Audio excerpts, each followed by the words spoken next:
The prehistoric period. History is a record of the achievements of man. The history of India, like the annals of every other country, should therefore begin with an account of the times when men first settled in this land. But history proper only deals with facts, and facts can only be known from records of some kind or other. We cannot know the history of any people who have left no record of their existence. There may have been people or peoples who lived in India in primitive times, but the evidence of whose existence has not yet been discovered. For the present, at any rate, they must be left out of account altogether. We shall only deal with those inhabitants of India whose existence is known to us from some records they have left behind. To begin with, these records consist almost solely of the rude implements which the people used in their daily lives.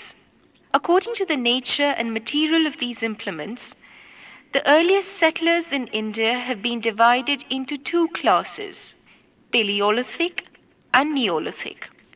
Paleolithic men. The term Paleolithic is derived from two Greek words meaning old stone. This name is applied to the earliest people, as the only evidence of their existence is furnished by a number of crude stone implements. These are small pieces of rough, undressed stones, chipped into various forms, which were originally fitted with handles made of sticks or bones.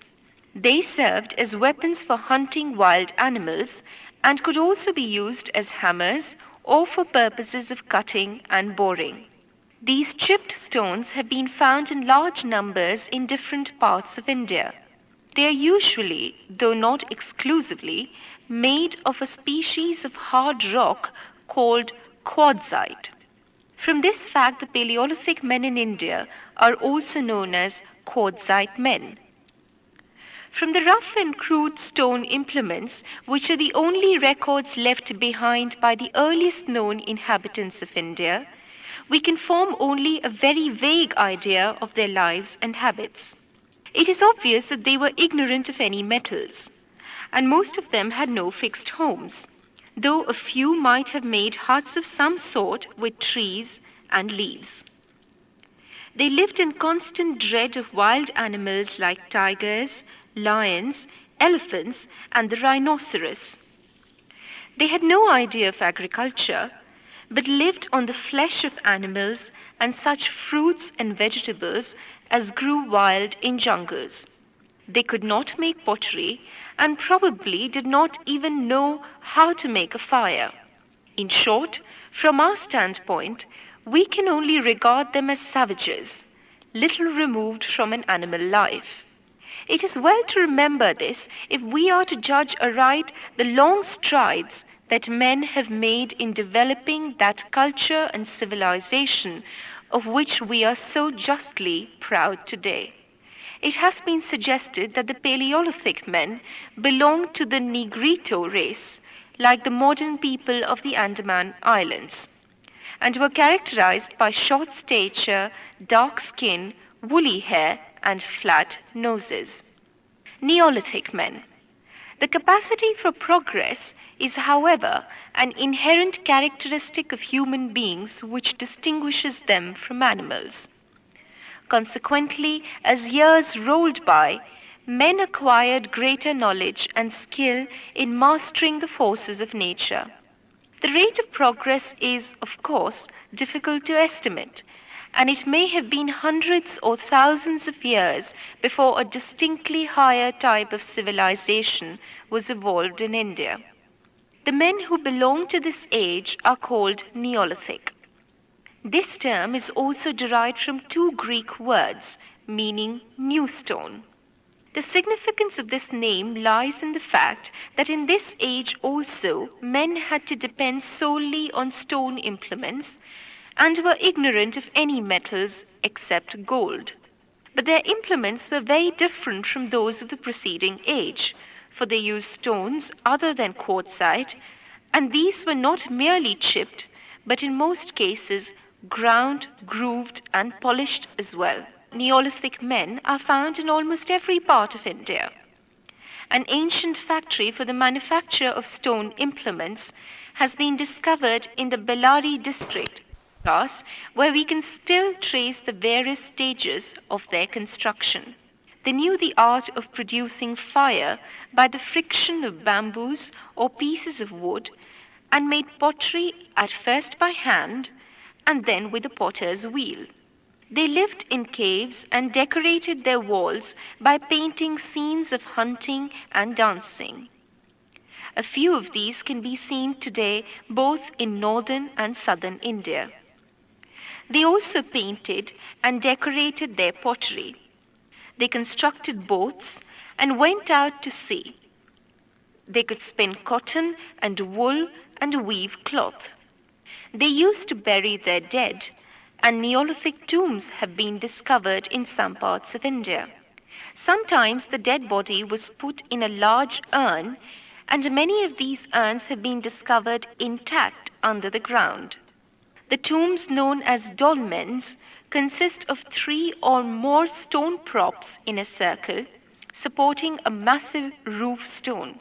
These dolmens, or megalithic tombs, are characteristic of the Neolithic age all over the world.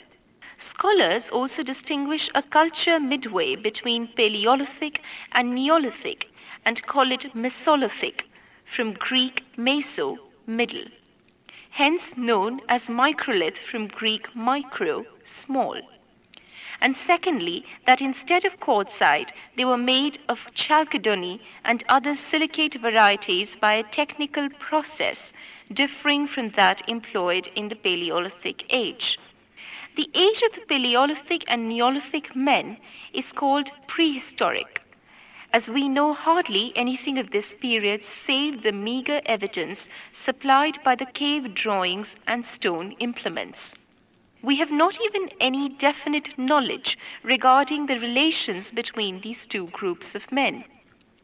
There are indications that suggest that the Neolithic men may have been the descendants of their Paleolithic predecessors. But there are certain facts which militate against this view. Some scholars are of the opinion that not only are there no such relationships, but that there was a gap of many hundreds or thousands of years between the two periods.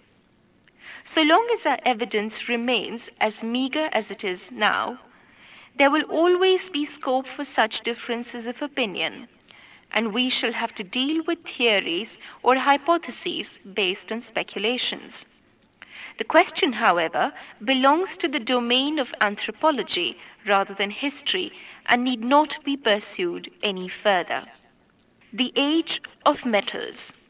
There is, however, a general agreement that Neolithic men were the ancestors of the people who ushered in the next stage of civilization, which is distinguished by the knowledge and use of metals. That the transition from stone to metal was a slow and gradual process is proved by 2 undeniable facts: the use of stone and metallic implements side by side, and the close resemblance in the shape of early metal and Neolithic implements. There was, however, no uniformity in the use of metals in different parts of India. In northern India, copper replaced stone as the ordinary material for tools and weapons. Axes, swords, spearheads, and various other objects made of that metal have come to light in different parts of the country. It was not till centuries later that iron came to be known and gradually used as a substitute for copper. We can thus distinguish between a copper age and the early iron age in northern India. In southern India, however, the Iron Age immediately succeeded the Stone Age, and we find no traces of the intermediate Copper Age. Bronze is a good substitute for copper. It is an alloy made up of 9 parts of copper and 1 of tin, and being harder than copper is more suitable for the manufacture of tools and weapons. We find accordingly that in some countries in Europe a Bronze Age succeeded the Neolithic. Bronze implements of early date have been found in India along with those of copper, but it does not appear that the metal was ever generally used in India to the exclusion of copper. In other words, there was, properly speaking, no Bronze Age in India. With the Copper and Iron Ages, we enter the limits of the historical period. It is a moot point to decide whether the period of the Rig Veda, the earliest period of Indian history for which we possess literary evidence, belongs to the former or to the latter epoch. The general opinion is in favor of the view that the Iron Age had already commenced when the Rig Veda was composed. Be that as it may, we have now a splendid example of the civilization of the Copper Age. This civilization flourished in the Indus Valley and spread over the neighboring regions to a considerable distance. It is known as the Indus Valley Civilization and merits a detailed treatment in view of its importance. But before taking it up, we must say a few words about the races of India. Classes of people. If we examine the people of India, both according to physical type and language, we can easily distinguish four broad classes. First, the majority of high-class Hindus who are tall, fair-skinned, and long-nosed, and whose language is derived from Sanskrit. These are known as Aryans or Indo-Aryans. Secondly, the people mostly living in the South Indian peninsula, whose features are somewhat different from those of the first group, and whose languages, Tamil, Telugu, Kannadese, and Malayalam, are entirely different from Sanskrit. These are called by the generic name of Dravidians. Thirdly, primitive tribes living in hills and jungles who offer a striking contrast to the first category in physical type, being short in stature, dark-skinned, and snub-nosed. Their languages are also quite different from those of the preceding two. The Kols, Bhils, and Mundas belong to this class. Fourthly, a people with strong Mongolian features, beardless, yellow in color, snub-nosed, with flat faces and prominent cheekbones. These mostly live on the slopes of the Himalayas and mountains of Assam. The Gurkhas, Bhutias, and Khasis are striking examples of this class. The last two classes of people may be regarded as descendants of the Neolithic peoples. We have already referred to the primitive type of civilization in the Neolithic age, and it does not appear that these peoples have made any appreciable progress during the thousands of years that have elapsed since then. There is hardly any doubt that these primitive races at one time spread all over India. But they had to yield to the superior forces of the Dravidians, who gradually occupied some of their lands. The same process was repeated when large tracts of the country were conquered at a later time by the Aryans. The effect of these successive invasions by more cultured races on the primitive peoples was far-reaching. Many must have perished, and many more, reduced to subjection, formed the lowest strata in the community of the conquerors, while a few bands were saved from a similar fate by the shelter offered by fastnesses and jungles. This last category alone has preserved, to a certain extent, the physical features, the languages, and the habits of the remote ancestors, offering us a fair glimpse of the sort of life they must have lived in times long gone by. Philological researchers have established a connection between these Neolithic peoples of India and the primitive tribes that lived in Indochina, the Malay Peninsula, and the Indian archipelago.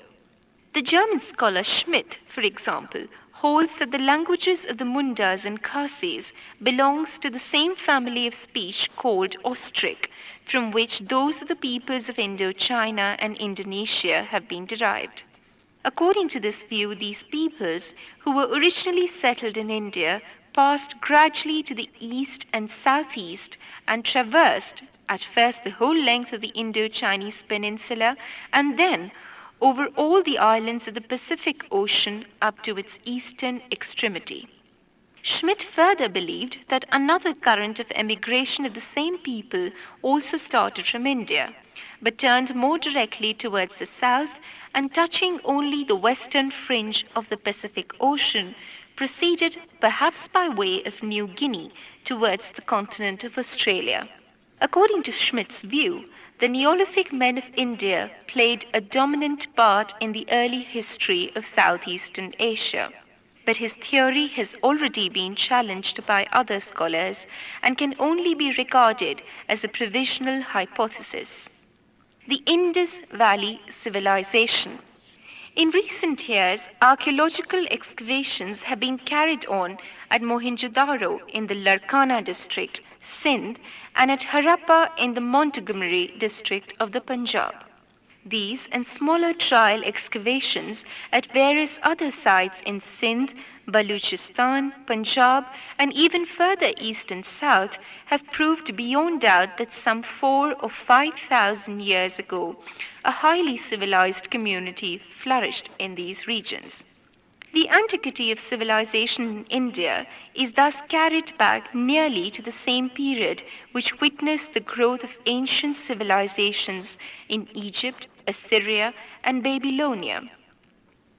The valley of the Indus thus takes its rank with the valleys of the Nile, the Tigris, and the Euphrates as having contributed to the most ancient phase of human civilization of which we are yet aware. Unfortunately, we have no written records about the Indus Valley civilization comparable to those we possess in respect of the others. A number of seals have been discovered with a few letters engraved on each, but these still remain undeciphered. We are therefore totally ignorant of the political history of the Indus Valley and are not in a position to form an adequate idea of its culture and civilization. We possess, at best, a vague and general idea of the subject which is entirely derived from a careful examination of the objects unearthed at Mohenjo-Daro and Harappa.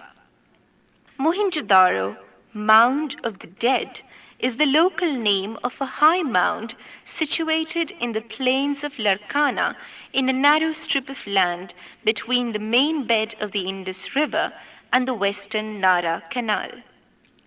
The surrounding region is wonderfully fertile and is called even today Nakhlistan, or the Garden of Sindh. Here a city was built some 5,000 years ago. This city was successively destroyed and rebuilt no less than 7 times, the inundation of the Indus being perhaps the chief agency of destruction. The rebuilding did not always immediately follow the destruction, but sometimes the city remained in ruins for a considerable period before a new city rose upon them. Thus, after the foundation of the city, many centuries passed before it was finally abandoned.